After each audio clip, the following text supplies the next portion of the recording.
Bon les gars, aujourd'hui notre cerveau il va prendre cher. Nos yeux ils vont kiffer, nos yeux ils vont kiffer, y a pas de problème. Mais notre cerveau et notre portefeuille vont prendre cher. Enfin en tout cas, j'ai rien à craindre pour le portefeuille parce que là en fait je ne suis pas du tout à la hauteur. On va parler de centaines de millions de dollars ou d'euros, voire même des 500 000, voire même des 1 million. Voire même des 2 et des 3. Ouais, ça va être un truc de fou. Parce qu'aujourd'hui, on va détecter les guitares les plus chères au monde. Alors, attention, attention. À la base, moi, je voulais faire cette vidéo parce que c'est une vidéo assez attrayante, je trouve. C'est toujours cool de voir tout ça. Mais c'est vrai que c'est un truc qui a été fait 1 million de fois, que ça soit en France ou aux États-Unis, etc. Donc, à l'époque, il y a quelques semaines, j'avais fait un concept, c'était Tinder Guitar. Pour ceux qui l'ont pas vu, en gros, on me proposait des guitares et je disais oui ou non. Et dans un Tinder Guitar, j'avais dit, est-ce que vous voudriez que je fasse peut-être une vidéo des guitares les plus chères parce que j'étais pas trop chaud, on va dire que ça copie, etc. Tout le monde m'a dit, fonce, fais-la, on veut. Donc, je l'ai fait, et c'est surtout que j'ai essayé de voir peut-être... Alors je sais pas, j'ai pas vu toutes les autres vidéos, mais j'ai essayé de trouver d'autres guitares qui n'étaient pas forcément présentées, enfin en tout cas, j'espère, comme je vous dis, j'ai pas tout vu. Bref, c'est parti, les guitares les plus chères, on y go.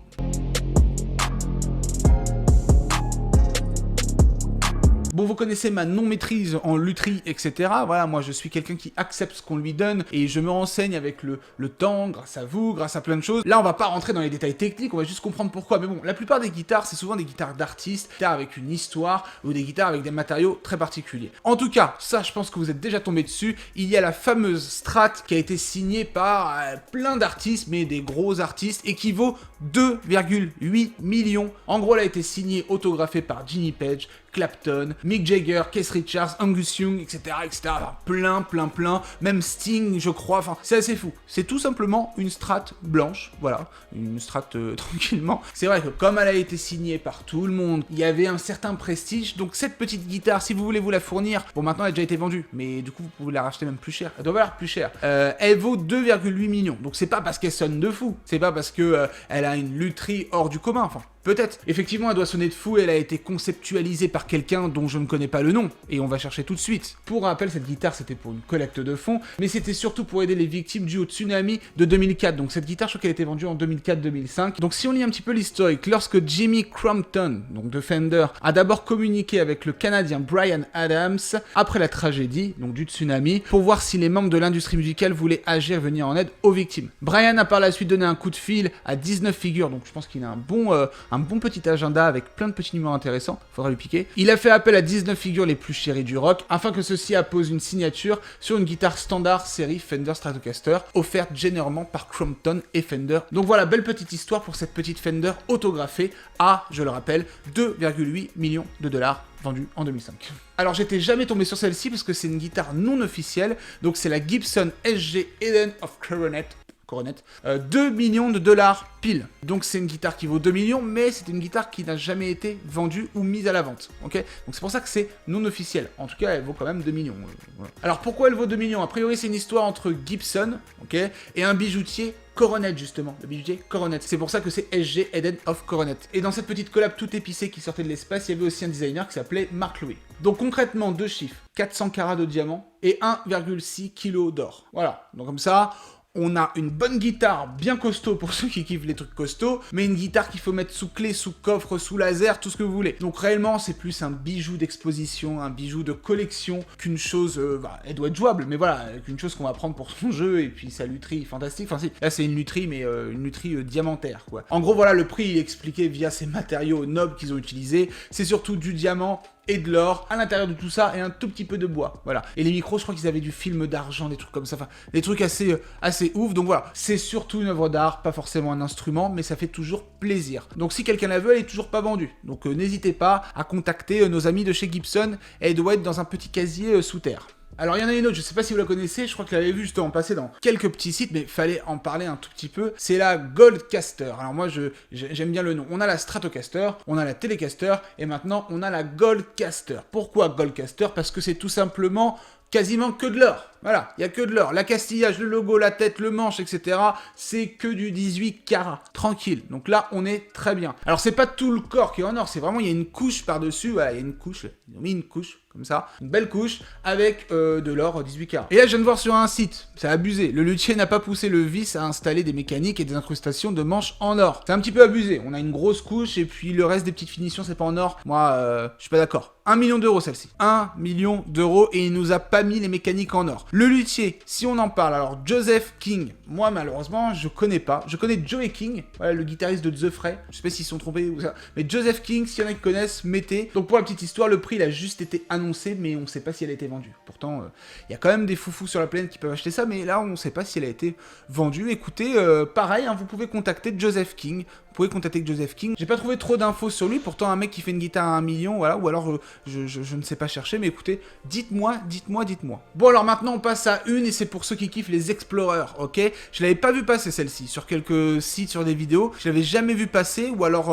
pareil, j'ai pas bien cherché ou je ne sais pas. Mais en gros, c'est la Gibson Explorer de 1958 et on est au prix de 611 000 $. Donc on est en dessous du 1 million. Vous inquiétez pas, après on va remonter, il y a une belle petite surprise, vous allez voir. Donc une Gibson Explorer, c'est vrai qu'elle a vraiment de la tronche, voilà. Je suis pas fan d'Explorer, mais bon là, on a un bijou entre les mains. Alors pourquoi elle fait 611 000 €? Écoutez bien. Ok, moi j'avais dit dans une précédente vidéo, la rareté fait la valeur des choses. Et là c'est exactement ça. J'avais dit cette petite phrase, mais c'est exactement ça. Parce qu'en fait, pourquoi elle est vendue aussi cher, c'est que Gibson, a priori, avait fait un stock très léger. Ils avaient produit un peu moins de 50 exemplaires de cette guitare-là.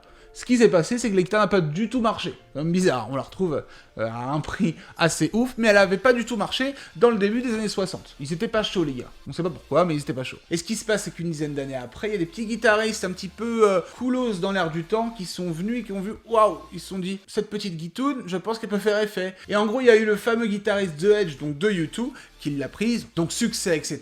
Et dans les années 80, bam! Bingo, le truc a explosé, il restait que 30 exemplaires, quelque chose comme ça. Alors cette petite Explorer à 600 000, qui a été vendue dans les années 2000, 2005, 2006, ce qui se passe c'est qu'elle a été rachetée pour environ 250 $. C'était juste pour un petit cadeau, a priori la personne qui l'a eu en cadeau n'a quasiment pas joué dessus, elle était quasiment neuve, donc peu d'exemplaires, prestige, etc. Boum, bingo, tout va bien, 600 000 à Boston. Au revoir. Alors, on va passer à une guitare acoustique et après on passera à la guitare la plus chère au monde. La guitare acoustique, donc forcément, c'est une Martin. De toute façon, toutes les guitounes acoustiques qui sont vraiment très très chères dans ces prix-là, là on va avoir des guitares à environ 300-400 000 €, une fourchette comme ça, eh bien c'est tout simplement en fait souvent des Martin. Pourquoi? Parce que c'est une marque qui est très ancienne, qui dit très ancienne dit rareté, donc collection. Donc là on va voir un modèle précis, vous allez voir il y a une petite histoire un peu sympathique autour de tout ça. C'est la Martin OM, je ne sais plus, OM 45, Deluxe 1930. 366 000 $. Ok. Guitare folk, je le rappelle, pas électrique, etc. Donc ce qui se passe, c'est qu'en 1930, il n'y a eu que 14, voilà, une petite quinzaine d'exemplaires construits sur cette guitare. Donc vraiment très très peu. En 2006, il y a une vente aux enchères, bam, boum, comme d'habitude, une belle petite vente aux enchères. Et il reste environ que 10 exemplaires, dont celle-ci qui est en vente. Les autres, elles sont pas forcément en vente ou elles ont disparu, on sait pas où elles sont, voilà. Ok, tout va bien. Écoutez bien, elle était estimée à environ 900 000 $, presque 1 million pour une guitare folk, je le rappelle. Sauf que c'est une vente aux enchères qui a hyper mal tourné, parce qu'en fait rien s'est vendu, sauf cette guitare, mais elle s'est vendue à 366 000 €. Et devinez qui l'a acheté? Eh bien c'est Martin eux-mêmes en fait. C'est la compagnie Martin qui l'a acheté, tout simplement. Et elle a fini au Martin Guitar Museum de Nazareth, en pleine Sylvanie, voilà, dans le musée justement de Martin, exposé tranquillement en vitrine. Donc ils ont fait cette petite acquisition pour créer un petit peu l'historique de Martin dans ce musée, donc c'est plutôt cool, ok.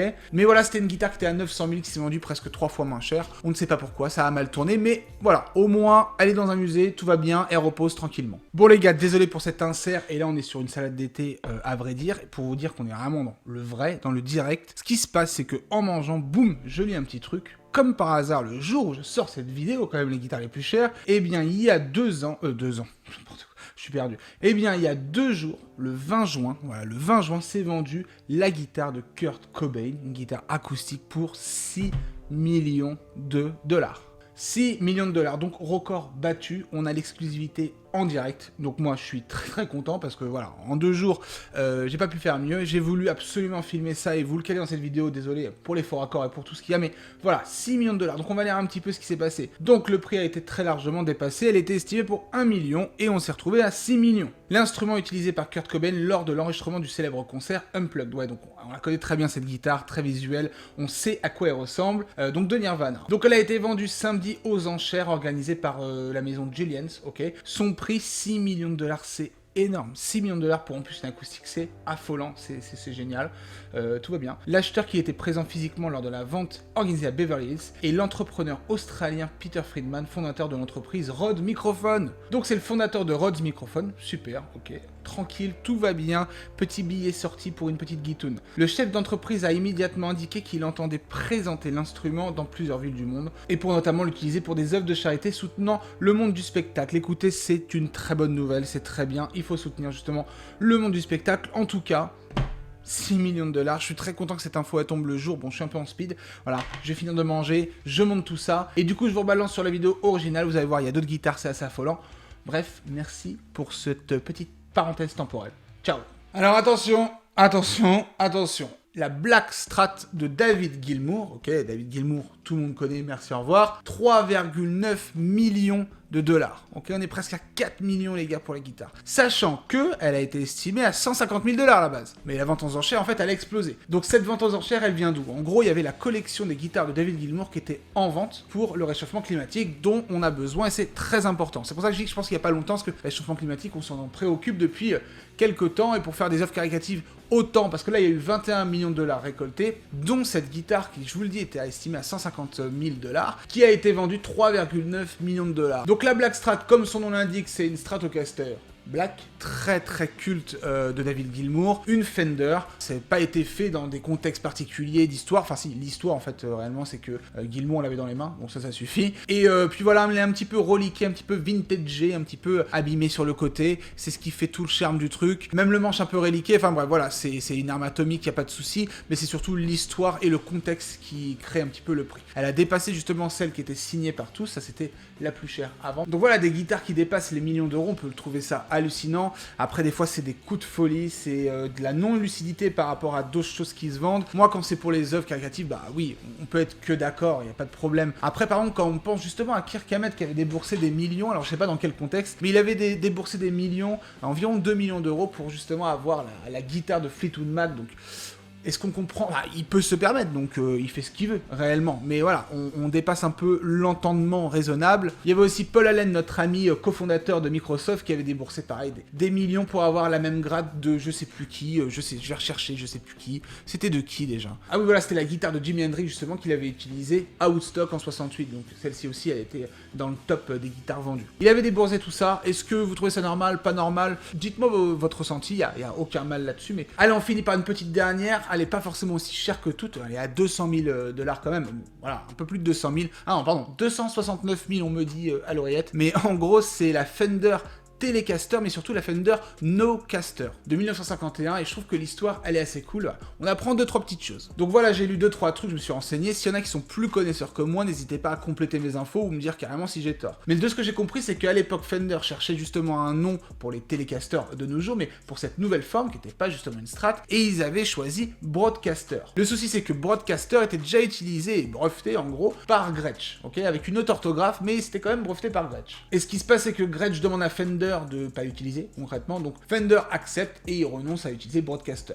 Ok, tout va bien, ils sont un petit peu soumis à Gretsch quoi. Qu'avant d'officialiser justement le nom de Telecaster, eh bien il y avait déjà des Fender Broadcaster qui étaient déjà lancées et produites, donc il fallait un petit peu les vendre. Pour la petite anecdote, soit elles n'avaient pas du tout de nom sur la tête, soit il n'y avait rien en dessous, donc c'est ce qui fait un petit peu le côté collection, le côté prestige, rareté. En fait, il n'y a rien de spé, mais c'est juste ça. Et celle qui est à 269 200 a priori dollars, il y a la signature derrière de Les Paul, donc de chez Gibson. C'est Léo Fender qui lui avait présenté ce modèle-là, et voilà, le concurrent Gibson lui a signé tranquillement, donc c'est pour ça aussi que ça a ajouté de la valeur.